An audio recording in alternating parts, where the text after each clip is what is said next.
नाडीशास्त्रामध्ये शुक्राला स्त्रीचं आणि मंगळाला पतीचं म्हणजे पती आणि पत्नी असा एक योग मानलेला आहे. तर अशी स्त्री थोडीशी अग्रेसिव्ह असू शकते, पटकन तिला राग येऊ शकतो,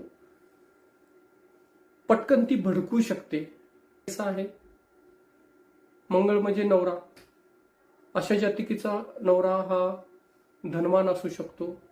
फिजिकली त्या गोष्टीत विचार केला तर थोडासा कामुक अशा व्यक्ती असतात, थोड्याशा अग्रेसिव्ह असतात ह्या गोष्टीत. शुक्र सूर्य अशी जर युती झाली तर शुक्राणू कमकुवत होण्याची शक्यता असते.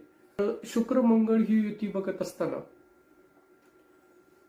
मी आतापर्यंत तुम्हाला जी कार्यकत्व सांगितली ती कार्यकत्व तुम्ही खूप ठिकाणी अनुभवत असाल किंवा तुमच्या पत्रिकेत असेल तर ही कार्यकत्व तुम्हाला रोजनिशी बघायला भेटत असतील, अनुभवायला भेटत असतील. पण या दोन ग्रहांच्या मध्ये जर तिसऱ्या कुठल्या ग्रहांची वक्रदृष्टी पडली तर हे ग्रह आपल्या जीवनात कुठेतरी अडचण निर्माण करतात. ही पद्धतीचे उपाय असतात. शुक्र मुळात प्रेम आहे, तेव्हा अशा काही जर घटना घडत असतील तर तुम्ही एकमेकाबद्दल आदर राखणं, एकमेकाबद्दल खरं प्रेम व्यक्त करणं हा सगळ्यात मोठा उपाय आहे.